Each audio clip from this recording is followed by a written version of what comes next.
तो श्रील प्रभुपाद जी की जो श्रीमद् भागवतम की टीका है, उसमें प्रभुपाद जी ने प्रस्तावना में बताया था कि भागवतम को समझने के लिए हमें श्रीमद् चैतन्य महाप्रभु की हम जीवनी और उनकी शिक्षाओं को पढ़ते हैं तो और अधिक हमें प्रवेश करने में सुविधा प्राप्त होगी। तो इसलिए हम लोग उसको पढ़ेंगे और उसमें काफी दिन लग सकते हैं कि काफी लंबा प्रभुपाद जी ने इसमें लेख लिखा है, लेकिन उसमें आपको पूरा ऑलमोस्ट पूरा चैतन्य चरितामृत प्रभुपाद जी इसको कवर कर लिए पूरा उसमें लेख में, तो उसको हम समझने का प्रयास करेंगे। आप जूम पे कहाँ पे प्रेम कृष्ण कहाँ है? हाँ सर। सो चाहिए आवाज देख लीजिए, आवाज ठीक आ रही है कि नहीं आ रही। मैं फ्रीज तो नहीं हुआ हूं ना? ठीक, शुरू करते हैं।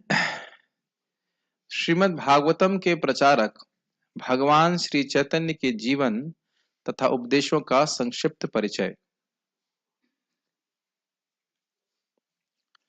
ईश प्रेम के महान दूत तथा पवित्र भगवान नाम के सामूहिक कीर्तन के प्रवर्तक भगवान श्री चैतन्य महाप्रभु बंगाल प्रांत के नवदीप नगर के श्रीधाम मायापुर नामक स्थान में फाल्गुन पूर्णिमा की संध्या को 1407 शकाब्द तदनुसार फरवरी 1486 बोलेंगे 86 ईस्वी में अवतीर्ण हुए। ये नहीं समझना चाहिए कि महाप्रभु बंगाली थे। वो भगवान है और नवदीप उनका नित्य धाम है, वहां पे प्रकट हुए थे। जिस प्रकार से भगवान कृष्ण को एक समान व्यक्ति मानना भयंकर अपराध है, सबसे बड़ा अपराध है, ऐसे ही महाप्रभु को इंसान मानना यह अपराध है। वो साक्षात कृष्ण है। ये एक इंटरेस्टिंग चीज है कि हम परम सत्य पे ध्यान करने की बात कर रहे हैं, जो कि हम पहले श्लोक में सीखेंगे। और ध्यान का अर्थ क्या है? श्रवण कीर्तन स्मरण करना, यही तो ध्यान है। तो भगवान चैतन्य महाप्रभु साक्षात परम सत्य हैं, भगवान कृष्ण है। इसको चैतन्य चरितामृत में प्रमाणित किया गया है, प्रथम आदि लीला के दूसरे तीसरे अध्याय में। तो स्वाभाविक सी बात है कि जब महाप्रभु के बारे में श्रवण कर रहे हैं तो जो प्रथम श्लोक आप भागवतम का है उसी को अप्लाई कर रहे हैं, भगवान की लीलाओं पे का स्मरण कर रहे हैं, तो भगवान का स्मरण कर रहे हैं, परम सत्य का स्मरण कर रहे हैं। अलग नहीं सोचना चाहिए इसमें यहाँ से यहाँ महाप्रभु की लीला कैसे आ गई। और दूसरा चीज है कि बहुत से नए लोगों को महाप्रभु के बारे में पता नहीं होगा, बहुत से पुराने लोगों को भी पता नहीं होगा। चैतन्य चरितामृत हर व्यक्ति नहीं पढ़ता है, तो उसके थोड़ा संक्षिप्त रूप में वहां भी हमको मालूम चलेगा उसके बारे में। उनके पिता श्री जगन्नाथ मिश्र सिलहट जिले के एक विद्वान ब्राह्मण थे, जो विद्यार्थी के रूप में नवदीप आए थे, क्योंकि उस समय नवदीप शिक्षा तथा संस्कृति का केंद्र माना जाता था। वे नवदीप के महान विद्वान श्रील नीलांबर चक्रवर्ती की पुत्री श्रीमती शची देवी से विवाह करने के बाद गंगा नदी के तट पर निवास करने लगे। सभी के सामने होना चाहिए, मैं बोलूंगा कम, पढ़ूंगा अधिक, जहां कुछ व्याख्या की आवश्यकता होगी वहां करेंगे। श्री जगन्नाथ मिश्र को उनकी पत्नी श्रीमती शची देवी से कई पुत्रियां हुईं, जिनमें से अधिकांश की मृत्यु कच्ची आयु में ही हो गई। 8 पुत्रियां हुई टोटल। और आप देख सकते हैं कि सामंजस्य एक प्रकार का है कि भगवान कृष्ण भी 6 पुत्रों के मरने के बाद 7वां, फिर उसके बाद 8वां ऐसे करके आते। यहाँ पे 8 पुत्रियां और उसके बाद फिर 9वें उनके बड़े भाई विश्वरूप, और उसके बाद फिर महाप्रभु आए। 2 पुत्र श्री विश्वरूप तथा श्री विश्वम्भर बचे रहे, जो उनके वात्सल्य प्यार के, वात्सल्य प्रेम होना चाहिए, प्रेम शब्द उसकी जाना चाहिए था, लेकिन प्यार है चलेगा, वात्सल्य प्रेम के पात्र बने रहे, मतलब उनके प्रति वात्सल्य भावना था। श्री विश्वम्भर उनके 10वें तथा सबसे छोटे संतान थे, जो आगे चलकर निमाई पंडित के नाम से विख्यात हुए और सन्यास आश्रम ग्रहण करने के बाद भगवान चैतन्य महाप्रभु कहलाए। क्विज नंबर 1, मायापुर में भगवान का नाम क्या था? निमाई पंडित। पूरा 50% नंबर मिलेगा, निमाई पंडित, क्योंकि वो पंडित के रूप में बहुत विख्यात भी थे। और सन्यास के बाद चैतन्य महाप्रभु, श्री चैतन्य महाप्रभु के रूप में। ठीक है, इतना तो याद रहना चाहिए सबको, किसकी कथा चल रही तो याद रहेगा। भगवान श्री चैतन्य महाप्रभु ने 48 वर्षों तक अपनी दिव्य लीलाएं प्रदर्शित की, और उसके पश्चात 1455 शकाब्द में वे पुरी में अंतर्ध्यान हो गए। कौन से विग्रह में महाप्रभु प्रवेश किए थे, कोई बता सकता है?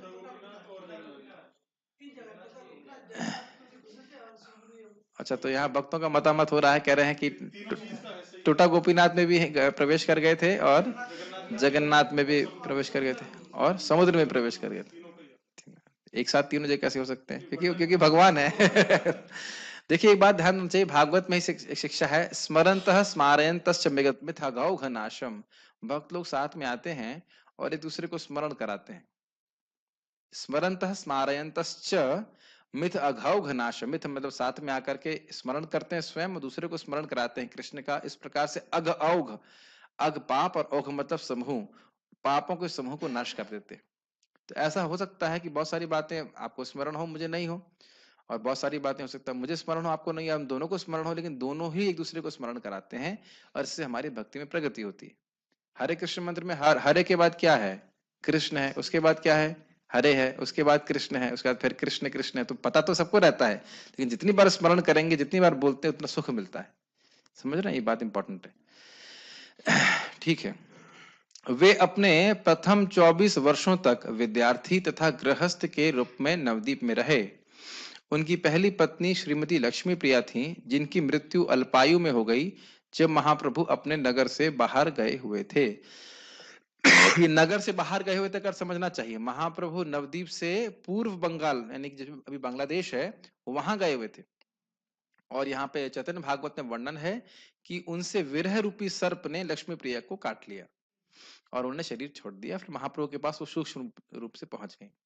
और भी वर्णन आता है कि इस प्रकार से उन्हें अपने प्राकृत देह को रखा, तो बाहर के लोग ये सोचेंगे कि ये एक सामान्य स्त्री है, लेकिन वो सामान्य स्त्री नहीं, साक्षात लक्ष्मी जी हैं। तो ऐसे करके है। तो ये सब चैतन्य भागवत में आप पढ़ सकते हैं। जब वे पूर्वी बंगाल से लौटकर आए तो उनकी माता ने उनसे दूसरा विवाह ब्याह करने का आग्रह किया, जिसे उन्होंने मान लिया। उनकी दूसरी पत्नी का नाम श्रीमती विष्णु प्रिया देवी था, जिन्हें आजीवन अपने स्वामी का वियोग सहना पड़ा, क्योंकि उन्होंने 24 वर्ष की आयु में संन्यास ग्रहण कर लिया, जब श्रीमती विष्णु प्रिया मुश्किल से 16 वर्ष की थीं। अब कुछ लोग बोल सकते हैं कि भगवान थोड़े निष्ठुर हैं, विष्णु प्रिया अपनी पत्नी को छोड़ दिया, अपनी माता को छोड़ दिया, लेकिन क्यों उन्होंने संन्यास लिया, उस पर विचार करेंगे तो आप आश्चर्यचकित हो जाएंगे। इंसिडेंटली अभी मैं पढ़ ही रहा था उसको, बड़ा आश्चर्यजनक था वो। एक और छोटा सा बात बताना चाहता हूँ कि लक्ष्मी प्रिया से जब भगवान की शादी हुई थी तो एक ब्राह्मण की तरह हुई थी, मतलब एकदम सिंपल तरीके से। और जब भगवान की शादी विष्णु प्रिया से हुई तो पूरे ठाट बाट के संग हुई थी। क्या नाम था उनका? खान से, बुद्धिमंता खान। उनने पूरा स्पॉन्सर किया था, बहुत बड़ा फीस था। और पता है उसमें फायदा क्या है उस शादी के बारे में पढ़ने का? जो विष्णु प्रिया की शादी को, माता विष्णु प्रिया की शादी के व्याख्यान को महाप्रभु से पढ़ता है, उसकी शादी नहीं होगी। तो ब्रह्मचारियों को, सन्यासियों को तो खूब पढ़ना चाहिए झमाझम। उसमें लिखा है जिसकी जो इस प्रकार से, और गृहस्थ लोग जो गृहस्थ होना चाहते हैं वो भले ना पढ़े, लेकिन जो शादी नहीं करना चाहता वो अच्छा उसका बेनिफिट बताया गया उसमें कि जो पढ़ेगा उसकी वो शादी ब्याह से दूर रहेगा। कौन सा चैप्टर है? अभी क्लास के बाद बता देंगे। ठीक है, ठीक है। एक और इंटरेस्टिंग है, जब वो है संन्यास लेने के लिए महाप्रभु रात में जाने वाले थे, तो विष्णु प्रिया माता रोने लगती हैं। तो भगवान को समझाते हैं, अरे भाई आप तो मेरी अंतरंग शक्ति हो, जीवों के उद्धार के लिए मैं संन्यास लेने जा रहा हूँ, आपसे मेरा विछोह तो कभी हो ही नहीं सकता है। फिर महाप्रभु की इच्छा से उनको नींद आ जाती है और फिर वो चले जाते हैं। और जो माता सची हैं, वो एकदम स्तंभित रहती है, मतलब कुछ रिएक्ट ही नहीं करती कि महाप्रभु क्या कर रहे हैं। वो बड़ा ही बहुत ही मार्मिक प्रसंग है। चैतन्य भागवत, चैतन्य मंगल में शायद इसका वर्णन है, चैतन्य मंगल में इसका वर्णन है। इस प्रकार से संन्यास ग्रहण करने के बाद महाप्रभु ने अपनी माता श्रीमती शची देव के आग्रह पर जगन्नाथपुरी के को अपना मुख्य स्थान बना लिया। श्री भगवान वहां पर ये क्यों किया था ये पता है? माता शची ने कहा कि देखो तुम तो वापस नहीं आओगे, लेकिन पुरी और बंगाल बिल्कुल पड़ोस पड़ोस, जैसे दो घर होते हैं ना बगल बगल, वैसे ही है। भक्त लोग आते जाते रहते हैं, तो मुझे तुम्हारी खबर मिलती रहेगी।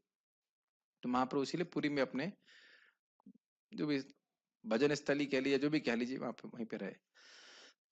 श्री भगवान वहां पर 24 वर्षों तक रहे। इनमें से उन्होंने 6 वर्ष भारत, विशेष रूप से संपूर्ण दक्षिण भारत में श्रीमद् भागवतम का उपदेश देते हुए निरंतर भ्रमण करने में बिताया। ये इंटरेस्टिंग है, श्रीमद् भागवतम के बारे में चर्चा करते हैं वो वेंकट भट्ट से, कि लक्ष्मी जी जो है वो क्यों रासलीला में प्रवेश नहीं कर पाई, और गोपियों को क्यों मिल गया, और शुद्धचारी गोपियों को क्यों मिल गया। आप चैतन्य चरितामृत पढ़ेंगे तो यहाँ पे भी भागवतम से व्याख्यान महाप्रभु करते थे। भगवान चैतन्य ने, श्री चैतन्य ने न केवल श्रीमद् भागवतम का उपदेश दिया, अपितु श्रीमद् भगवत गीता का भी अत्यंत व्यवहारिक ढंग से प्रचार किया। श्रीमद् भगवद गीता में भगवान श्री कृष्ण को परम भगवान के रूप में अंकित किया गया है। दिव्य ज्ञान के इस महान ग्रंथ में उनका अंतिम उपदेश यह है कि मनुष्य को समस्त धार्मिक कृत्यों की समस्त विधियों को त्याग कर उनको यानी भगवान श्री कृष्ण का ही एकमात्र को ही एकमात्र पूजनीय स्वामी के रूप में स्वीकार करना चाहिए। फिर उन्होंने अपने सभी भक्तों को आश्वस्त किया कि वे समस्त पापों से उनकी रक्षा करेंगे, अतः उन्हें किसी प्रकार की चिंता नहीं करनी चाहिए। कौन सा श्लोक है? सर्वधर्मान् परित्यज्य मामेकं शरणं व्रज अहम त्वाम सर्व पापेभ्यो मोक्षयिष्यामि मा शुचः। तो किस प्रकार से शरणागत होते हैं? हरे कृष्ण मंत्र का जप करने के द्वारा भगवान की शरणागति करते हैं। तो महाप्रभु ने हर जगह इसी का प्रचार किया। दुर्भाग्यवश भगवान श्री कृष्ण के प्रत्यक्ष प्रत्यक्ष आदेश तथा श्रीमद् भगवद गीता के उपदेशों के बावजूद अल्पज्ञानी मनुष्य भ्रमवश उन्हें मात्र एक महान ऐतिहासिक व्यक्ति मान लेते हैं, अतएव वे उन्हें आदि भगवान के रूप में स्वीकार नहीं कर सकते। ऐसे अल्पज्ञ मनुष्य अनेक अभक्तों द्वारा भ्रमित किए जाते हैं। इस प्रकार बड़े बड़े विद्वानों तक ने श्रीमद् भगवद गीता के उपदेशों की गलत व्याख्याएं की हैं। भगवान श्री कृष्ण के अप्रकट होने के पश्चात अनेक बहुश्रुत पंडितों ने श्रीमद् भगवद गीता पर सैकड़ों टीकाएं की हैं और इनमें से प्रायः प्रत्येक टीका स्वयं के स्वार्थ से प्रेरित है। भगवान श्री चैतन्य महाप्रभु साक्षात भगवान श्री कृष्ण हैं, किंतु इस बार वे जन सामान्य को तथा साथ ही धर्मविदों एवं दार्शनिकों को समस्त कारणों के कारण आदि भगवान श्री कृष्ण की दिव्य स्थिति के विषय में उपदेश देने हेतु श्री भगवान के एक महान भक्त के रूप में प्रकट हुए। इसका अब यहाँ तक हमने पढ़ा, समझने का प्रयास कीजिए। भगवान कृष्ण ने कहा कि मुझको शरणागत हो, लेकिन ऐसा नहीं है कि भगवान के धाम अपने वापस चले जाने के बाद लोग उनके शरणागत हो गए। अभी तो प्रभुपाद जैसे समझा रहे हैं, लोगों ने क्या टीका करना शुरू कर दिया कि कृष्ण तो एक समान ऐतिहासिक व्यक्ति थे, तो बहुत बड़ा अपराध हुआ। तो अब भगवान श्रीमन चैतन्य महाप्रभु वही कृष्ण है, वो आकर के सिखा रहे हैं कि कैसे भगवान के शरणागत होना है। अपनी आचार्य सिखाऊं भक्ति सिखाऊं से बारे, हाँ यस, कि मैं अपने आचरण से करके दिखाऊंगा कि किस प्रकार से भगवान कृष्ण की भक्ति की जाती है, उन्हें शरणागत हो जाता है। प्रभुपाद जी उदाहरण दे रहे हैं कि कोई एमए किए हुई है टीचर और वह एबीसीडी सिखा रही है बच्चों को। आपने सिखाया माता जी एबीसीडी बच्चों को? आपने कभी नर्सरी में नहीं पढ़ाया? नर्सरी नहीं, संस्कृत का खा कभी नहीं पढ़ाया बच्चों को? इतना छोटे बच्चों को नहीं पढ़ाया होगा आपने। हाँ, लेकिन आप समझ सकते हैं कि छोटे बच्चों को जब पढ़ाते हैं बोलते हैं का, बच्चे बोलते हैं का तो वो का खा घा बोल रही है टीचर, तो बच्चे कहेगा अरे एमएससी करके आई, सॉरी एमए करके आई, काका खा जानती, बस काका खा बोल रही है। नहीं, वो इसलिए जब वो का बोलेगी तो बच्चे भी का बोलेंगे। बच्चों को तो बोलना जरूरी है ना, वो तो बहुत जानती है, लेकिन वह का खा गा बोलता है। या टीचर भी देखता है, बोलो अच्छा ऐसे बनाओ, एक दो ऐसे बोलते हैं ना। तो इस प्रकार से नर्सरी के बच्चों को अगर टीचर सिखा रहा है तो इसका अर्थ ये नहीं कि टीचर को भी उतना ही ज्ञान है। समझ रहे हैं? तो भगवान श्री कृष्ण तो भगवान कृष्ण हैं, चैतन्य महाप्रभु अपने आचरण से सिखा रहे हैं कि भक्ति कैसे करना चाहिए। जैसे कुछ लोग कहते हैं जप नहीं करना चाहिए। अच्छा, जप करना ना, ऐसा मत सोचिए, नहीं है ऐसे लोग। कीर्तन ही करना चाहिए, जप नहीं करना चाहिए, या जप करना चाहिए तो गिनना नहीं चाहिए। मिले ऐसे लोगों से आप? लेकिन संख्या पूर्वक महाप्रभु स्वयं उंगली पे गिनते थे, और महाराज से भी हमने सुना है से वो गिनते तो उनकी आचरण से हो जाता है क्लियर। या कुछ लोग कहते हैं हरि नाम करना चाहिए लेकिन कथा नहीं करना चाहिए, ऐसे भी लोग हैं। लेकिन हम देख रहे हैं महाप्रभु श्रीमद् भागवतम को गदाधर पंडित जी से 108 बार प्रहलाद महाराज के चरित्र, ध्रुव महाराज के चरित्र सुनना चाहिए। या कुछ लोग कहेंगे कि कृष्ण की लीला ही सुनना चाहिए, लेकिन हम देख रहे हैं ध्रुव महाराज के चरित्र, प्रहलाद महाराज के चरित्र तो हमारे लिए स्टैंड। या कुछ लोग ऐसे, मैं या कर रहा हूं जैसे कि टीकाओं में होती है ना बहुत सारी, अथवा अथवा अथवा कुछ लोग कहते हैं मन में जब करना चाहिए, बोल के नहीं करना चाहिए। लेकिन उच्च स्वर में एकदम चैतन्य चरितामृत में बिल्कुल स्पष्ट लिखा है, पूरी रात महाप्रभु कीर्तन कर रहे हैं, बोल रहे हैं, जब बोल बोल के कर रहे हैं। या हम अकेले रहना चाहिए, लेकिन महाप्रभु हम देख रहे हैं भक्तों के संग प्रसाद पा रहे हैं। तो आप देख रहे हैं कि कहीं भी कोई बोल दे कि भाई ये आचरण भक्ति का करना है, तो वो महाप्रभु का आचरण देख लेना चाहिए। समझ रहे हैं ना मेरी बात? तो अब महाप्रभु का आचरण देख लेंगे। या कोई आपको अपमान कर रहा है तब क्या करना चाहिए? तो देख लीजिए रामचंद्रपुरी, बस ये आचरण महाप्रभु ने नहीं बताया कि क्लास में फोन बज जाए तो क्या करना चाहिए, कि उस जमाने में महाप्रभु ने फोन नहीं चालू किया था, नहीं तो उनकी लीला में बहुत डिस्टर्ब हो जाता। रामचंद्रपुरी उनका अपमान कर रहे हैं या उनकी निंदा कर रहे हैं, तब क्या करना चाहिए? तो आप देख रहे हैं कि एक एक चीज को आप पकड़ेंगे महाप्रभु की लीला से तो बहुत कुछ शिक्षा प्राप्त होगी कि भक्त की कैसे करनी चाहिए। ठीक है, तो इस प्रकार से महाप्रभु आए थे। ये समझ में आ रहा है क्यों महाप्रभु आए? अपने आचरण से दिखाया कि भक्ति कैसे करनी चाहिए। मेरे को कभी कभी इस प्रकार से लोग भ्रमित करने का प्रयास किए, लेकिन मैं बस यही देखता हूँ कि क्या करना चाहिए। महाप्रभु ने कैसे किया? प्रसाद खाया कि नहीं खाया? हाँ खा रहा है भाई। कीर्तन किया कि नहीं किया? कीर्तन किया। प्रचार किया कि नहीं किया? तो सब किया। समझ रहे ना मेरी बात? तो वहां बस मैं महाप्रभु को देख लेता, महाप्रभु ने ऐसे कहा, प्रभुपाद जी तो बता ही रहे हैं, महाप्रभु ऐसा कर रहे हैं, बस बस बस ठीक है, हमको वैसे करना है, हमें कुछ नया कुछ करने की जरूरत नहीं। जैसे मंगल आरती जाते थे महाप्रभु, आपको पता होना चाहिए। हाँ, जगन्नाथ जी की मंगल आरती जाते थे वो। ऐसा नहीं कि वो इतने हाई डिवोटी हो गए कि मंगल आरती जाने की जरूरत नहीं है। तो महाप्रभु जा रहे हैं तो हम किस खेत की मूली हैं? मूली है कि नहीं? हम लोग मूली भी नहीं है। तो इसलिए हमें जाना है, हमें करना, मतलब बेसिकली अगर सुविधा है तो मंगल आरती जाए, जब करे, भक्तों का संग करे, श्रवण कीर्तन करे, ये कहने की बात है। उनके उपदेश का सार यह है कि ब्रजभूमि वृंदावन में ब्रज के राजा नंद महाराज के पुत्र के रूप में प्रकट होने वाले भगवान श्री कृष्ण पूर्ण पुरुषोत्तम भगवान परमेश्वर हैं और सबके द्वारा पूज्य हैं। वृंदावन धाम श्री भगवान से अभिन्न है, क्योंकि श्री भगवान के नाम, यश, रूप तथा उनकी आविर्भाव स्थली परम ज्ञान के रूप में श्री भगवान से अभिन्न है। अतः वृंदावन धाम श्री भगवान के ही समान पूज्य है। श्री भगवान की दिव्य पूजा का सर्वोच्च रूप ब्रजभूमि की गोपिकाओं द्वारा प्रदर्शित शुद्ध भगवत प्रेम के रूप में प्रकट हुआ। भगवान श्री चैतन्य महाप्रभु इस विशुद्ध प्रक्रिया की संस्तुति पूजा की सर्वोत्तम विधि के रूप में करते हैं। वे श्री भगवान को समझने हेतु श्रीमद् भागवत पुराण को निष्कलंक साहित्य के रूप में स्वीकार करते हैं और वे उपदेश देते हैं कि सभी मनुष्यों के जीवन का परम लक्ष्य भगवत प्रेम के स्तर को प्राप्त करना है। किसी को संस्कृत याद आ रही है? आराध्यो भगवान ब्रजेश तनयस्तद्धाम वृंदावनम रम्या काचिदुपासना व्रजवधू वर्गे नया कल्पिता श्रीमद्भागवतम प्रमाणममलम प्रेमा पुमार्थो महान श्री चैतन्य महाप्रभु मतमिदम तत्रादर ना परः। कोई बता सकता है किसने लिखा है? चैतन्य मंजूषा है, लेकिन लिखा किसने? चैतन्य मंजूषा तो ग्रंथ का नाम है। श्रीनाथ चक्रवर्ती जी ने लिखा है। तो उसी को प्रभुपाद जी यहाँ पे कोट कर रहे हैं। आराध्यो भगवान ब्रजेश तनया। ब्रजेश कौन है?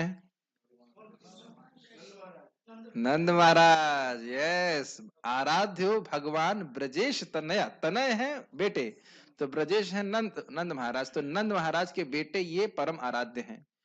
आराध्य भगवान ब्रजेश तद धाम वृंदावनम, और उनका धाम भी उसी प्रकार से आराध्य है। ठीक है, उनसे अभिन्न है, उनका प्रेम देने वाला है। रम्या काचित उपासना व्रजवधु वर्गे नया कल्पिता। तो ये जो गोपियों ने भगवान कृष्ण से जो प्रेम किया है, ये कृष्ण की सेवा करने का या पूजा करने का सर्वश्रेष्ठ तरीका है, क्योंकि उन्होंने बिल्कुल बिल्कुल राग से, प्रेम से भगवान की सेवा करी। हम शॉर्ट में बोल रहे हैं और शॉर्ट में बोल ही सकते हैं, इसके अधिकार और नहीं है। ये मत सोचिए कि मुझे बहुत आता है तो मैं ऐसा बोल रहा हूँ, थोड़ा बहुत जानते हैं इसके बारे में।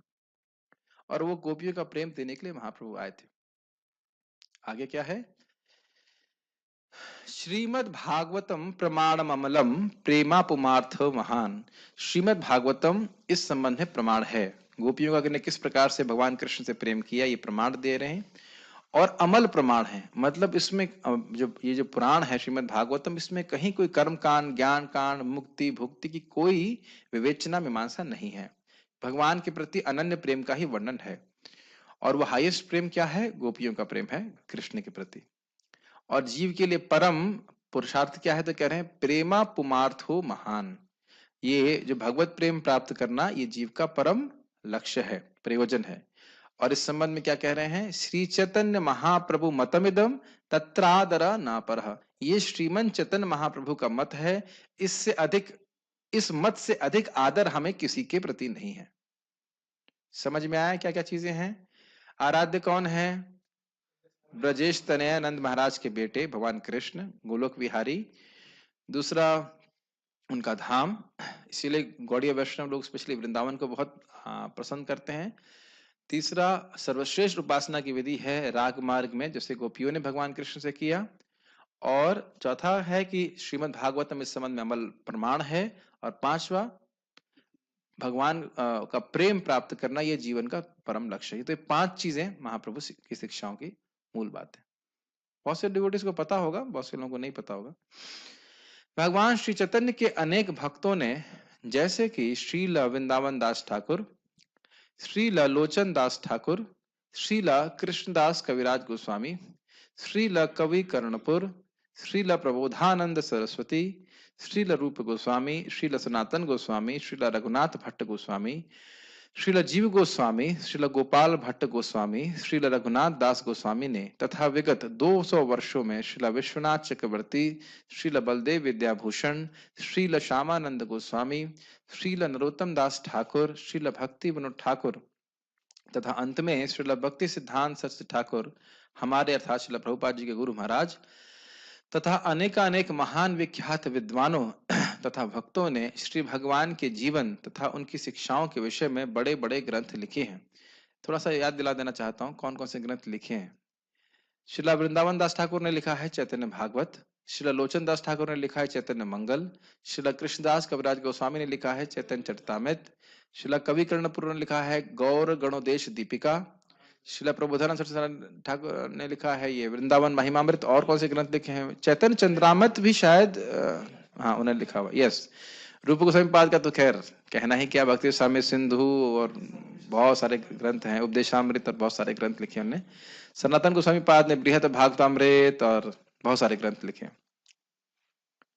श्री रूप गोस्वामी ने तो लिखा है ये उज्जवल उज्जवल लीलमणि ललित माधव, है ना, ये सब इन्होंने लिखा हुआ। लघु भागवतामृत लिखा है। श्री रघुनाथ भट्ट गोस्वामी ने विलाप कुसुमांजलि और बहुत सारे ग्रंथ लिखे। श्री राजीव गोस्वामी पाद ने तो 4 लाख श्लोक ही लिख दिए थे, उसमें तो खैर कहना ही क्या उनका तो पूरा डिपार्टमेंट ही है बनारस यूनिवर्सिटी में। सोचिए आपके नाम से पूरा एक डिपार्टमेंट हो बीएचयू में, तो कितने महान व्यक्ति हैं वो। सोचिए गोपाल भट्ट गोस्वामी जी ने हरि भक्ति विलास बहुत सारे लिखे हैं। एडिटिंग करिए, क्रम दीपिका इत्यादि लिखी।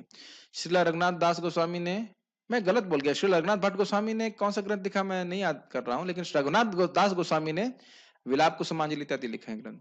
तथा विगत 200 वर्षों में श्रीला विश्वनाथ चक्रवर्ती ठाकुर जी ने पूरे भागवत में टीका लिखी है और माधुर्य कादम्बिनी इत्यादि लिखा है। बलदेव विद्याभूषण जी को तो आप समझ ही रहे हैं, गीता भूषण हम पढ़े ही हैं, गोविंद भाष्य इत्यादि लिखा है। श्यामानंद गोस्वामी ने कौन सी पुस्तक लिखी मैं नहीं जानता। नरोत्तम दास ठाकुर जी ने बहुत सारे वैष्णव भजन लिखे हैं, प्रार्थना नाम की पुस्तक है। भक्ति ठाकुर जी ने कौन सी पुस्तक लिखी है? जैव धर्म इत्यादि बहुत सारे ग्रंथ लिखे हैं। और श्रील भक्ति ठाकुर जी ने कौन सी पुस्तक लिखी है? बहुत सारे, उन्होंने भी टीकाएं इत्यादि लिखवाई हैं। तथा अनेक महान विख्यात विद्वान तथा भक्तों ने श्री भगवान के जीवन तथा उनकी शिक्षाओं के विषय में बड़े बड़े ग्रंथ लिखे हैं।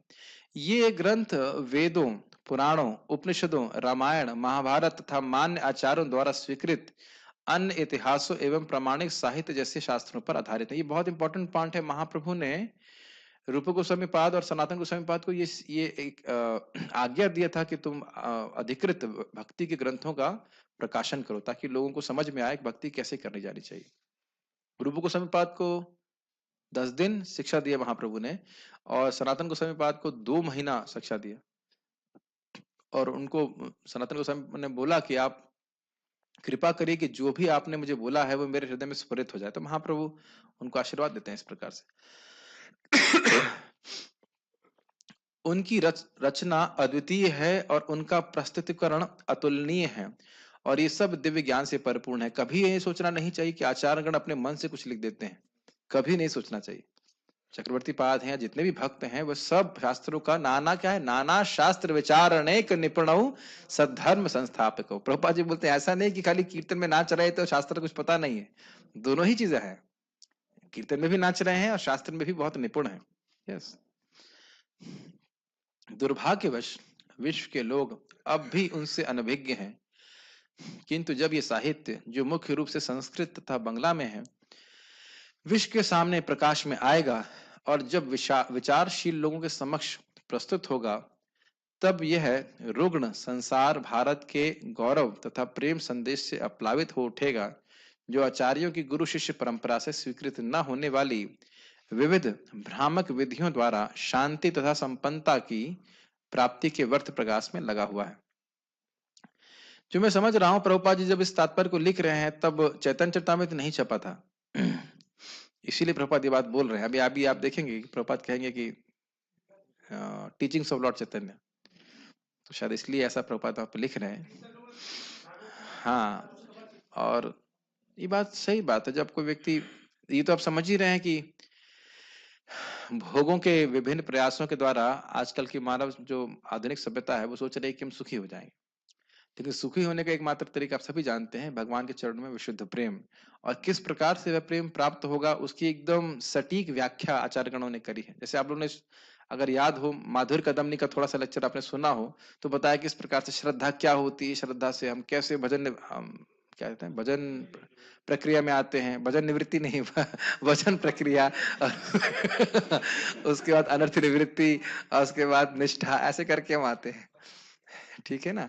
तो इसका एकदम ठीक ठीक निरूपण किया गया। कितना सुविधा हो जाती है भक्तों को, जब उसको पढ़ते हैं तो समझ में आता है। तो फिर एक ये जो भगवत प्रेम प्राप्त करना है, कोई आर्बिट प्रोसेस नहीं है। आर्बिट मतलब अंधा तुक्का समझते हैं, अंधा तुक्का समझते हैं। ऐसा नहीं कि बस ऐसे मिल जाएगा, ऐसे नहीं है। सिस्टम है, उसको तरीके से किया जाएगा तो व्यक्ति भगवत प्रेम को प्राप्त होगा। तो ये कह रहे हैं कि वह प्राप्त नहीं कर रहा है और लोग गुरु परंपरा की बात नहीं जानते हैं, तो ये प्रकाशित होगा तो लोग समझेंगे। जैसे आप लोग देख ही रहे थे, हम लोग गीता भूषण पढ़ रहे थे, प्रभुपाद जी का टीका पढ़ रहे थे, तो कितना आलोक जीवन में अनुभव करते हैं, है कि नहीं? भगवान श्री चैतन्य महाप्रभु के जीवन तथा उपदेशों के इस संक्षिप्त वर्णन के पाठक श्रील वृंदावन दास ठाकुर कृत श्री चैतन्य भागवत तथा श्रील कृष्णदास कविराज गोस्वामी कृत श्री चैतन्य चरितामृत नामक पुस्तकें पढ़ेंगे तो उन्हें प्रचुर लाभ पहुंचेगा। मतलब डिटेल में आप पढ़ सकते हैं। सभी लोगों के घर में, जो लोग यहाँ पे हैं, मतलब ब्रह्मचारियों के पास भी नहीं है शायद, जिन लोगों के पास नहीं, मुझे बताइएगा, हम आपके लिए स्पॉन्सर करवा देंगे। स्पॉन्सर लोग बैठे हुए यहाँ पे। और बाकी पढ़ना चाहिए जीवन में, कम से कम एक बार किसी ने चैतन्य चरितामृत पढ़ा है पूरा? यहाँ पे कितने लोगों ने पढ़ा है एक बार? तो अपने दो पुस्तकें पढ़ी हैं, आपने पूरा पढ़ लिया एक बार? वेरी गुड, आपने पढ़ लिया। हाँ, तो बाकी लोग नहीं पढ़ना, यही प्रपात बोल रहे हैं यहाँ पर, ठीक है ना? कितनी पुस्तक है? ये अच्छा प्रश्न है, कम से कम ये तो प्रश्न किया गया। पुस्तक कितनी? 9 पुस्तक, यहाँ तक मैं समझ रहा हूँ। नहीं, 9 पुस्तक 9 पुस्तक है। कुछ चीजें नहीं समझ में आएंगी, लेकिन बहुत कुछ समझ में आएगा। हाँ, लीलाएं तो समझ में आएंगी, तब तो शुरुआत में ना समझ में आया। जब उसको पढ़ रहा हूं तो लोभ होने लगता है कि उसको भी समझाने का प्रयास किया जाए, लेकिन अब वहां तक कब पहुंचेंगे उसका तो हम कुछ कह नहीं सकते। ठीक है, ये है। और चैतन्य भागवत तो बहुत सुंदर है, उसमें तो एकदम ही बहुत ही, दोनों ही बहुत सुंदर है। एक्चुअली चैतन्य चरितामृत भी बड़ी सुंदर है, क्योंकि शिक्षाएं बड़ी अच्छी समझ में आती हैं और लीला भी बहुत अच्छी है। और चैतन्य भागवत में लीला भी है बहुत सारी, बहुत उसमें मुख्य रूप से लीलाएं हैं और शिक्षा भी है। भगवान श्री चैतन्य के प्रारंभिक जीवन काल का अत्यंत मनोहारी वर्णन श्री चैतन्य भागवत के रचयिता ने किया है, और जहां तक उनकी शिक्षाओं का संबंध है वे श्री चैतन्य चरितामृत में भली भांति व्याख्यायित हैं। ये समझ में आ रहा है आपको? चैतन्य भागवत में मुख्य रूप से जो भगवान की शुरुआत की लीलाएं हैं उनका वर्णन है, और थोड़ा सा अंतलीला। तो अंतलीला का वर्णन ठीक से नहीं हुआ, इसलिए भक्तों ने अनुरोध किया श्रीला कृष्णदास कविराज गोस्वामी से, क्योंकि उन्होंने सीधे रघुनाथ दास गोस्वामी से सुना था। श्रीला रघुनाथ दास गोस्वामी 3 घंटा प्रवचन करते थे शाम को रोज चैतन्य महाप्रभु के ऊपर, तो वो साक्षात सुने थे, उनके साक्षात शिष्य थे। तो उन्होंने बोला कि आप कृपया महाप्रभु की अंतलीला का वर्णन करें। तो अंतलीला को अच्छे से विस्तार में बताए हैं और शिक्षा भी बताएं। और कुछ कुछ जो उन्हें मतलब वृंदावन दास ठाकुर जी ने नहीं कहा है उसको उन्होंने विस्तार में बताया। ठीक है, अब वे अंग्रेजी भाषी जनता के लिए हमारे द्वारा लिखित टीचिंग्स ऑफ लॉर्ड चैतन्य भगवान श्री चैतन्य महाप्रभु का शिक्षामृत के रूप में उपलब्ध है। कंडेंस फॉर्म में प्रभुपाद ने बताया है। मतलब ये चैतन्य चरितामृत की में जो शिक्षा वाला भाग है उसको प्रभुपाद जी ने टीचिंग्स ऑफ लॉर्ड चैतन्य में बताया, तो आप उसको पढ़ सकते हैं। महाप्रभु के प्रारंभिक जीवन का अंकन, यानी यहाँ से समझना चाहिए कि प्रभुपाद जी जब तात्पर्य लिख रहे हैं तब चैतन्य चरितामृत को प्रभुपाद अनुवाद नहीं किए होंगे, तभी इस प्रकार से लिख रहे हैं कि टीचिंग्स ऑफ लॉर्ड चैतन्य के रूप में उपलब्ध है। महाप्रभु के प्रारंभिक जीवन का अंकन उनके प्रमुख भक्त तथा समकालीन श्रील मुरारी गुप्त द्वारा किया गया, जो उस समय एक वैद्य थे। महाप्रभु का आगे का जीवन उनके निजी सचिव श्रील दामोदर गोस्वामी या श्रील स्वरूप दामोदर द्वारा अंकित किया गया, जो पुरी में भगवान के निरंतर संगी बने रहे। इन दोनों भक्तों ने महाप्रभु के प्राय समस्त कार्यकलापों का लेखा जोखा रखा और बाद में भगवान श्री चैतन्य संबंधी उपर्युक्त जितने भी ग्रंथ लिखे गए, वे सब श्रील दामोदर गोस्वामी तथा श्रील मुरारी गुप्त के कड़चों के आधार पर तैयार किए गए। मुरारी गुप्त कौन है, आप लोग जानते हैं? हनुमान जी हैं। और दामोदर को श्रील दामोदर गोस्वामी ललिता सखी बोलते हैं, कुछ लोग विशाखा भी बोलते हैं, तो कुछ दो जब महाप्रभु विरह का अनुभव करते थे कृष्ण से, तो स्वरूप दामोदर गोस्वामी बहुत सुंदर सुंदर गीत गाते थे, जिससे महाप्रभु का विरह की जो दुख था वह कम होता था, ऐसे करके। और मुरारी गुप्त ने उनके बचपन के जीवन को लिखाया। आज समय बहुत जल्दी हो गया, मुझे लगता है कि मुझे थोड़ा करना चाहिए था। क्या और करा जाए? हाँ हाँ, मुझे क्योंकि इसमें समझाना कम पड़ रहा है, इसलिए जल्दी हो जा रहा है। लेकिन दिक्कत ये है कि यार, खास दिक्कत कुछ भी नहीं है। मैं भी 1 सेकंड लगेगा, मैं इसको एक्सपोर्ट कर देता हूँ, तो फिर ये आपके सामने आ जाएगा।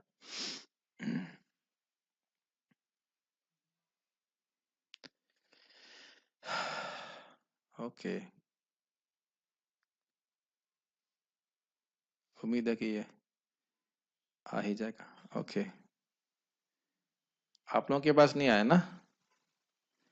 1 मिनट रुकिए, बस अभी आ रहा है, जस्ट इन टाइम।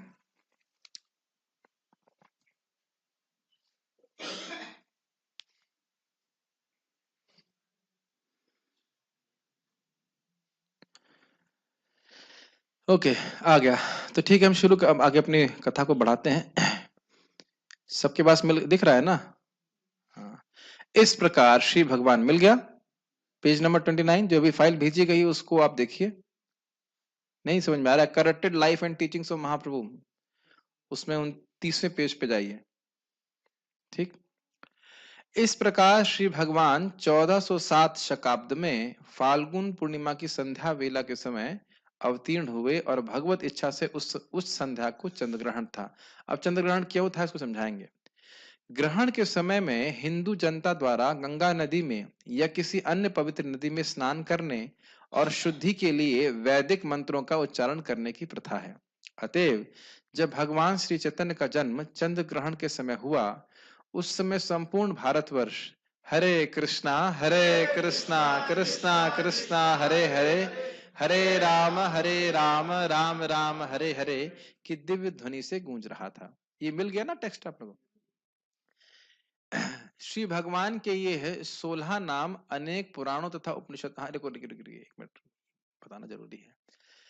तो महाप्रभु आए थे नाम का प्रचार करने के लिए, एक कारण था महाप्रभु के आने का, बाह्य कारण। तो इसीलिए महाप्रभु चंद्र ग्रहण के समय आए।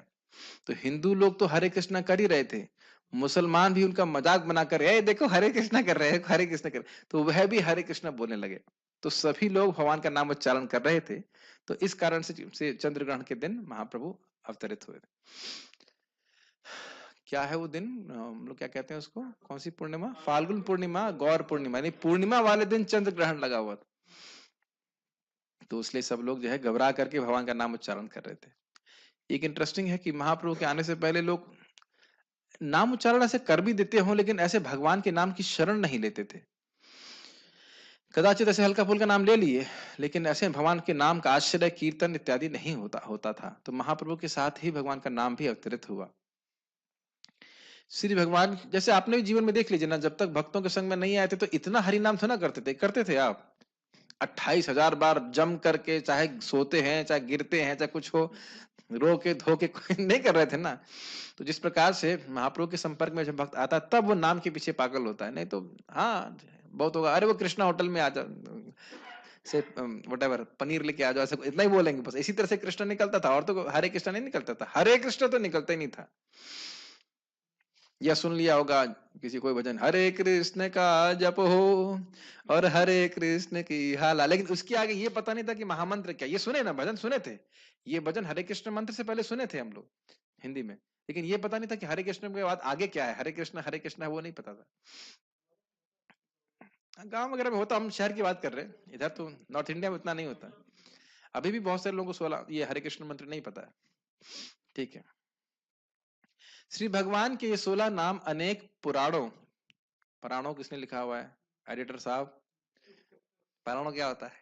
पुराणों तथा उपनिषदों में उल्लेखित है और इस युग में तारक ब्रह्म नाम से वर्णित है। तारक मतलब तारने वाला, पार कर देने वाला। राम नाम तारक ब्रह्म, कृष्ण नाम पारक ब्रह्म। Tarak park, yes.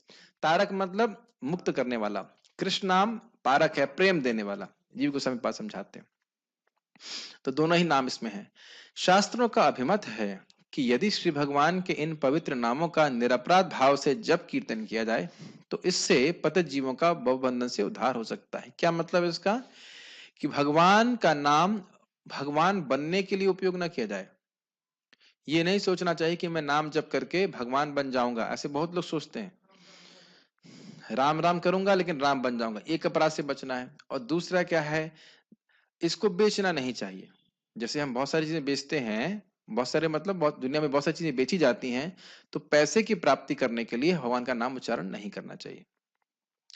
देह द्रविण, देह और द्रविण, द्रविण का मतलब धन, इसको प्राप्त करने के लिए हरि नाम करेगा तो बहुत शीघ्र फल नहीं प्राप्त होगा। ये चैतन्य चरितामृत में आप देखेंगे, श्लोक कोट किया गया है। तो निस्वार्थ भाव से भगवान का नाम जब किया जाए तो वह भव बंधन से उद्धार हो सकता है। भारत में तथा ये तारक नाम समझ गए, तारक ब्रह्म का अर्थ क्या हुआ? अगर निरपराधिक रूप से हरिनाम कर रहा है तो उसी से जीव बड़ी आसानी से मुक्त हो जाएगा, जैसे अजामिल के केस में हम देखते हैं। भारत तथा अन्यत्र श्री भगवान के असंख्य नाम हैं और वे सभी समान रूप से उत्तम हैं, क्योंकि वे सभी पूर्ण पुरुषोत्तम भगवान के सूचक हैं। वाच्य और वाचक एक ही होता है। वाच्य है भगवान, भगवान वाच्य भगवान है और वाचक है उनका नाम। तो नाम और नामी में कोई भेद नहीं होता, तो नाम के संपर्क में आ रहा है तो नामी के संपर्क में आ रहा है, तो आसानी से मुक्त हो जाता है। क्योंकि ये 16 नाम इस युग के लिए विशेष रूप से संस्तुत हैं, अतः लोगों को इनका लाभ उठाना चाहिए और उन महान आचार्यों के पथ का अनुसरण करना चाहिए जिन्होंने प्रामाणिक शास्त्रों के नियमों का पालन करते हुए सफलता प्राप्त की है। ये बड़ा इंटरेस्टिंग पॉइंट है। अपने मनगढ़ंत तरीके से हमें महामंत्र का उच्चारण नहीं करना चाहिए। भजो निताई गौर राधे श्याम, जप हरे कृष्ण हरे राम। अब पूछो भाई कौन से शास्त्र में है? कोई है शास्त्र? कोई शास्त्र में नहीं है। तो किसी व्यक्ति विशेष से हमारा कोई दुराभाव नहीं है, इसमें भगवान के नाम हैं, लेकिन वही महामंत्र है जो कि शास्त्र में वर्णित है। जैसे कि ये हरे कृष्ण मंत्र इस्कॉन वाले नहीं छाप दिए हैं, कली संतरण उपनिषद में है और एक और पुराण में भी है, बृहद बृहद नारदीय पुराण में भी, अग्नि पुराण में भी इसका मेंशन है। शिव जी पार्वती जी को बताते हैं, तो ऐसे अनंत संहिता में वर्णन है, तो एकदम। हाँ, ब्रह्मांड पुराण में प्रभु जी बता रहे हैं, पढ़ क्या लग रहा है, पढ़ क्या तो बहुत सारे पुराण में, कोई ऐसा नहीं कि इस्कॉन वाले हरे कृष्ण का प्रचार कर रहे हैं। इस्कॉन वाले हरे कृष्ण का प्रचार कर रहे हैं, लेकिन इस्कॉन का महामंत्र नहीं है ये ये समझ रहे हैं, ये शास्त्र के द्वारा दिया गया है। और हर युग का एक एक तारक ब्रह्म मंत्र होता है। जैसे कि सतयुग का है ओम नमो भगवते वासुदेवाय। आप भागवत में भी देखेंगे कि जब नारद जी चित्रकेतु महाराज को बोलते हैं तो कहते हैं मैं तुमको उपनिषद का एक मंत्र दे रहा हूं, ये नहीं कह रहे हैं कि मैं तुमको अपना मंत्र दे रहा हूं। ऐसा नहीं करते हैं, कोई भी गुरु ऐसा नहीं करते, उपनिषद का मंत्र देते हैं। तो भगवान का नाम है लेकिन वह प्रामाणिक रूप से मंत्र जो है वह शास्त्रों का होना चाहिए। समझ रहे हैं मेरी बात? महाप्रभु का आविर्भाव तथा, और हाँ एक और बात है कि इसको जप के पूर्ववर्ती आचार्यों को सफलता प्राप्त हुई है।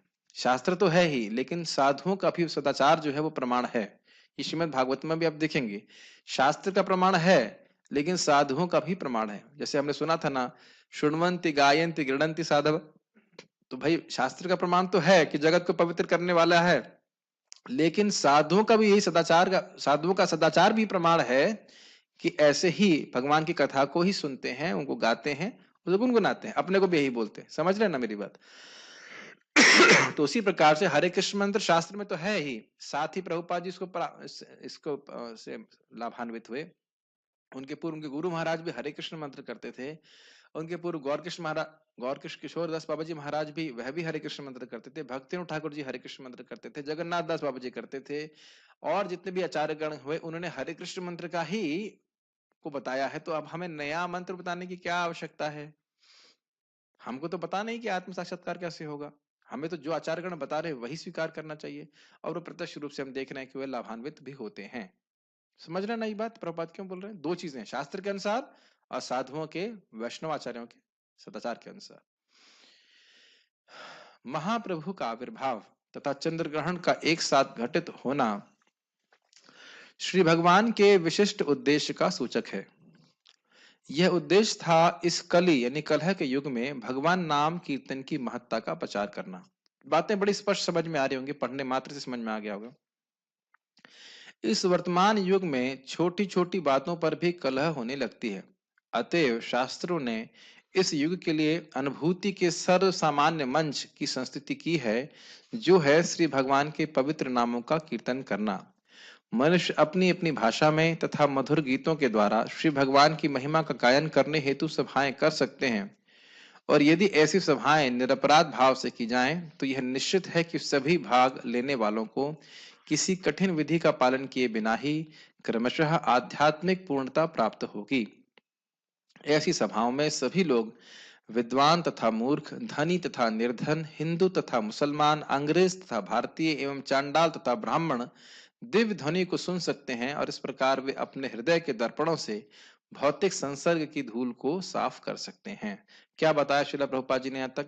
एक था भगवान का चंद्र ग्रहण के दिन आने का उद्देश्य था कि सब लोग हरे कृष्ण मंत्र करें। एक दूसरा, सब लोग इकट्ठा होकर हरे कृष्ण करें, क्योंकि अकेले नहीं कर पाएगा। तीसरा, कलह झगड़ा, ये सब ये कलयुग का स्पेशल इफेक्ट है। स्पेशल इफेक्ट होता है ना मूवीज में, तो ये स्पेशल इफेक्ट है कली का। छोटी छोटी बात पे लोग झगड़ा करते हैं। अब इस पे क्या, इसकी व्याख्या क्या की जाए? दिखता ही है हर जगह, पति पत्नी में झगड़ा हो रहा है, भाई भाई में झगड़ा हो रहा है। इस पे व्याख्या करने की जरूरत नहीं है। वो ऐसा नहीं कि वो झगड़ा करने का कोई कुछ कारण होता है। वो सब पूरा एटमॉस्फेयर इस प्रकार से सरचार्ज्ड है डिसेंशन से, झगड़े से, कि झगड़ा हो ही जाता है। तो प्रभुपाद यहाँ पे कह रहे हैं कि अगर निरपराधिक रूप से भगवान का नाम जब कीर्तन किया जाएगा तो लोगों के हृदय साफ होंगे। इसका अर्थ क्या है? भोग करने से हमारी इंद्रियां दूषित हो जाती हैं, इसलिए भगवान को समझ नहीं पाती हैं। तो जब हमारा हृदय रूपी दर्पण भगवान नाम के जप से शुद्ध होगा, तब हम भगवान की नाम, रूप, गुण, लीला इत्यादि की महिमा को समझ पाएंगे। हम हैं जगत के बिल्कुल नहीं, लेकिन क्योंकि हृदय साफ नहीं है, इसलिए सोचते हैं मैं यहाँ का हूँ, मुझे बड़ी मेहनत करनी है, मुझे जगत में महान बनना, ये सब हो रहा है। लेकिन जैसे जैसे हृदय हमारा शुद्ध हो जाएगा, क्या समझ में आ जाएगा? मेरे एकमात्र प्रेमास्पद कौन है? भगवान कृष्ण है, मुझे उनकी सेवा करनी चाहिए। हम गीता में सुन तो लिए, मामे वांशो जीव लोके, क्या मतलब है? माम एवा मतलब मेरा ही। तो क्या हम मेरा ही समझ पाए अभी तक? हम केवल कृष्ण के ही हैं? हम तो यहाँ पे बहुत सारे संबंध बना के रखे हैं। हम इसके भी हैं, उसके भी हैं, इसके भी हैं, शायद कृष्ण के हैं, लेकिन बाकी बहुत लोगों के हैं। इस संबंध में भक्त लोग बड़ा अच्छा उदाहरण देते हैं कि एक 100 का नोट है, सुने होंगे। 100 का नोट सबके हाथ में जाता है, और जिसके हाथ में जाता है वो क्या बोलता है? ये मेरा है, लेकिन उस पर लिखा रहता है belongs to the government of India only. है ना? बहुत सुंदर उदाहरण। तो इसी तरह से जीव बहुत जगह घरों में जा रहा है, हर व्यक्ति कहता है ये मेरा बेटा है, ये मेरा है, ये मेरी पत्नी है, ये मेरा बच्चा है, ये मेरा पति है। लेकिन जीव क्या है? माम एव, कृष्ण का ही है। कितना सुंदर उदाहरण दे रहे हैं ना? तो इसलिए जब हमारे हृदय की गंदगी साफ हो जाएगी तो इस बात को हम सहज रूप से समझ पाएंगे, और तब व्यक्ति भगवान कृष्ण को समर्पित होता है। और ये सब हमारे हृदय को साफ करने के लिए है। प्रभुपाद जी के ग्रंथों को पढ़ना, नाम जप करना, ये सब चीज हमारे हृदय को साफ करने वाला है। क्या आप लोगों को ये सही लग रहा है? यहाँ इसमें मुझे कुछ ज्यादा व्याख्या नहीं करनी पड़ रही है। बोर तो नहीं हो रहे ना आप लोग? ठीक है। प्रभुपाद जी का तात्पर्य पढ़ना ही मुझे बहुत श्रद्धा लगती है। प्रभुपाद जी के तात्पर्य को पढ़ना ही हमारे लिए बहुत पवित्र करने वाला है। व्याख्या तो खैर जो भी है। श्री भगवान के उद्देश्य की पूर्ति के लिए विश्व के सभी लोगों को चाहिए कि वे पवित्र भगवान नाम को मनुष्य जाति के लिए सार्वभौमिक धर्म के सर्व सामान्य मंच के रूप में स्वीकार करें। इसका मतलब क्या है? सर्व सामान्य मंच समझ रहे हैं? एक कॉमन प्लेटफॉर्म है, सभी लोग भगवान का नाम जप करें, कीर्तन करें, ये मुख्य बात है। बाकी और कुछ कर पाए ना कर पाए, लेकिन ये कॉमन है। आप देखिए, इस कॉमन में चाहे कोई व्यक्ति कोई भी सेवा कर रहा हो, फ्रॉम एबीसी टू जीबीसी, है कि नहीं? सबको 16 माला जप करना है। ऐसा नहीं कि जीबीसी हो गए तो 16 माला नहीं करना है। एबीसी का मतलब न्यू डिवोटी, है ना? 16 माला जप करना सभी के लिए कॉमन है कि नहीं? क्योंकि मैं ये करूंगा, मैं वो कर रहा हूं तो जप नहीं करूंगा ना। तब देख रहे हैं कॉमन फैक्टर, प्राइमरी एक्टिविटी है हरे कृष्ण मंत्र की, उसको कोई नहीं त्याग रहा है। आप करना में कुकिंग करेंगे तो क्या हरि नाम नहीं करेंगे? ये मैं मैनेजमेंट थोड़ा बहुत जो भी थोड़ा बहुत कर रहा हूँ, तो कहो कि भाई आप हरे कृष्ण मंत्र करो, या वो साउंड मैनेज करते हैं तो हरे कृष्ण जपेंगे नहीं, ऐसा हो सकता है? तो मुख्य बात दीक्षा में क्या बोली जाती है? हरे कृष्ण मंत्र जपने के लिए। ये मुख्य प्रगति का तरीका है कि नहीं? इस्कॉन मतलब Hare Krishna movement. Without Hare Krishna there will not be any movement, there will be only stagnancy. जमाव आ जाएगा, मूवमेंट नहीं होगा। तो हरे कृष्ण जो है ये बहुत इंपॉर्टेंट है। कभी कभी भूल जाते हैं कि हम लोग हरे कृष्ण मूवमेंट में और हमें हरे कृष्ण करना है, ये भूल जाते हैं लोग बात। ऐसा होता है। अर्थात कहा जा सकता है कि भगवान श्री चैतन्य महाप्रभु के अवतरण के साथ ही साथ पवित्र नाम का भी अवतरण हुआ। अब ये कुछ रहस्यमय बात लगती है, इसलिए मैंने इसे लाल से लिखा हुआ है। भाई भगवान का नाम तो हमेशा ही था, तो ये क्यों बोल रहे हैं कि महाप्रभु के साथ पवित्र नाम का अवतरण हुआ? क्या भगवान का नाम पहले नहीं था? तो आप ये समझ सकते हैं कि महाप्रभु जब आए हैं तो विशेष कृपा कर रहे हैं, विशेष कृपा कर रहे हैं। बहुत बहुत जन्म तक श्रवण कीर्तन करने के बाद भी क्योंकि अपराध करता है तो उसे भगवत प्रेम नहीं मिल पाता। निरुत्साहित नहीं कर रहा हूँ, घबराई मत। लेकिन महाप्रभु का जो आश्रय लेता है, तो अब देखिए साउथ इंडिया में गए थे सब लोग, कृष्ण भावना भावित हो गए, इसलिए कर्णामृत जैसे डिवोटी आ गए। कर्णामृत, अमर, अमरनाथ। महाप्रभु साउथ नॉर्थ इंडिया में आई नहीं उतरा, इसलिए हम लोग नालायक निकल गए। लेकिन साउथ इंडिया से डिवोटीज हैं अभी भी। बस भागवत में ही वर्णन है, साउथ इंडिया का बहुत गुणगान करते हैं। और उसमें भी सुनते हैं ना भागवत की महिमा में कि साउथ इंडिया में खूब फूलती हैं भक्ति। तो अच्छे डिवोटीज वहां पे रहे, तो महाप्रभु ने सबका उद्धार किया। अब दिक्कत ये कि अभी इतने इतने लोग हरे कृष्ण वाले दिखते क्यों नहीं है? सब कहाँ चले गए? कहाँ चले गए? ऑब्वियसली भगवान के धाम चले गए। लेकिन फिर भी अभी भी प्रचार हो रहा है वहां पे। तो स्पेशल कृपा महाप्रभु कर रहे हैं। इसीलिए हम लोग जय श्री कृष्ण चैतन्य प्रभु नित्यानंद श्री अद्वैत गदाधर शिवासदि गौर भक्त वृंद, ये मंत्र बोल करके हरे कृष्ण करते हैं, तो उससे हम अपराधों से बचते हैं उनकी कृपा से। बहुत सुंदर है। अद्वैताचार्य जी ने वरदान मांगा था कि क्या, मिठाई बनाने वाले मतलब एकदम व्यापारी लोग, शूद्रों, सबको आपकी कृपा मिले। तो महाप्रभु ने कहा ठीक। और बोले जो अहंकारी उसको उसको ना मिले, कहते ठीक। तो अगर अपने को निम्न मान रहा है, हीन मान रहा है, तो अद्वैताचार्य जी की कृपा से उनके उनको वरदान जो महाप्रभु ने दिया है उसको भगवत प्रेम प्राप्त हो जाएगा। अभी पढ़ के आया, मैं अभी पढ़ के आया, एकदम अद्भुत। कि श्रीवास ठाकुर के एक मुसलमान टेलर था, वो मांस खाता था, स्वाभाविक मुसलमान था वो। लेकिन उसने महाप्रभु को नृत्य करते हुए देखा, तो उसकी बहुत प्रसन्न हुआ, तो महाप्रभु उसको भी अपना कृष्ण स्वरूप दिखाए। तो एक महान भक्त के अनुगत्य में होना ये बहुत बड़ी बात है। उनकी कृपा से हमें भगवान की प्राप्ति होती है। अभी महाप्रभु अपनी माता की गोद ही में ही थे कि जब जब उनके पास एकत्र महिलाएं पवित्र नाम का कीर्तन करती और तालियां बजाती, तो वे अपना रोना बंद कर देते। इस विशिष्ट घटना को समस्त पड़ोसी अत्यंत आश्चर्य तथा आदर के साथ देखते। कभी कभी छोटी लड़कियां श्री भगवान को रुलाने और फिर पवित्र नाम के जप द्वारा उन्हें चुप कराने में आनंद लेती। देखिए परम सत्य है, सत्यम परम धीमहि। लेकिन बच्चे लड़कियां उनको परेशान कर रही हैं, रुला रही हैं, लेकिन वो रोते भी बड़े प्रसन्नता से हैं, और जैसे कोई हरे कृष्ण बोलेगा तो वह प्रसन्न हो जाएंगे। तो आप देख रहे हैं कि शुरुआत से महाप्रभु का उद्देश्य क्या था?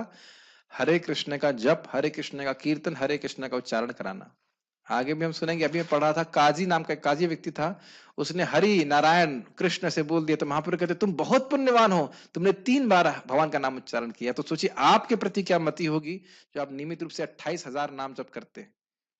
जो लोग 16 माला जप कर रहे हैं या 10 माला कर रहे हैं, जो भी कुछ भी कर रहे हैं, तो महाप्रभु कितने प्रसन्न होंगे उस व्यक्ति पे। इसीलिए श्रवण की आवश्यकता है। जब हम श्रवण करते हैं तब हमको विश्वास होता है कि अरे भाई वो काजी भी कौन सा भक्त था बताइए, कोई माला लेके जप कर रहा था, उसने केवल 3 बार हरि कृष्ण नारायण बोल दिया तो महाप्रभु इतना प्रसन्न हुए। और जब हम लोग अगर 16 माला जप करेंगे नियमित रूप से, तो भगवान कितने प्रसन्न होंगे उसकी आप गणना नहीं कर सकते। ये सुन सुन करके ही तो व्यक्ति को नाम जप करने की प्रेरणा मिलती। और आप ये भी नहीं कह सकते कि उस समय वो काजी बहुत एकदम एक्सटेसी में आ रहा था, अष्ट सात्विकार आ रहे थे, कुछ भी नहीं था। उसके बाद जब महाप्रभु ने बोला कि तुम बहुत पुण्यवान हो, तब उसके वो एकदम प्रफुल्लित हो गया। तो इसीलिए ये सब ग्रंथ पढ़ने चाहिए। हरि नाम में हमारी श्रद्धा होती है और ये विश्वास रहता है कि भगवान हमसे प्रसन्न हो रहे हैं, हरि नाम कर रहे हैं हम तो। इस प्रकार महाप्रभु अपने बाल्यकाल से ही पवित्र नाम की महत्ता का उपदेश देने लगे थे। ठीक है, हम यहाँ रुकते हैं। उसके बाद उनकी बाल लीला का वर्णन होगा, तो हम लोग पेज नंबर 41 से आगे शुरू करते हैं। समय हो ही गया। किसी कोई प्रश्न है अगर तो मैं ले सकता हूँ, या कोई कुछ 22 chats. Oh can read more प्रभु जी, thank you so much. Chaitanya Charitamrita Hindi में उपलब्ध है? हाँ बिल्कुल उपलब्ध है, आप किसी भी इस्कॉन सेंटर से संपर्क कर सकते हैं। अब वीडियो चाहते हैं तो आप भक्ति ट्री में मिल जाएगी। कार्त में उड़द दाल, अब कार्तिक खत्म हो गया, आप पूछ रहे उड़द दाल नहीं है। मना शिक्षा कहाँ से कुछ प्रश्न है? ए भगवान, अब कार्तिक के बारे में मत पूछे कि मसूर दाल खाना है कि नहीं खाना है, डोसा इडली नहीं खाना। क्या महाप्रभु की लीला में कहाँ आप छौंक मार दी इधर डोसा इडली चालू कर दिए? कोई अच्छा प्रश्न करिए भाई। ठीक है,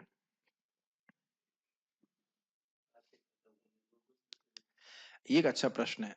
इन्हें कहा कि ऐसा लगता है कि काजी तो लीला में था। बहुत अच्छा प्रश्न किया है।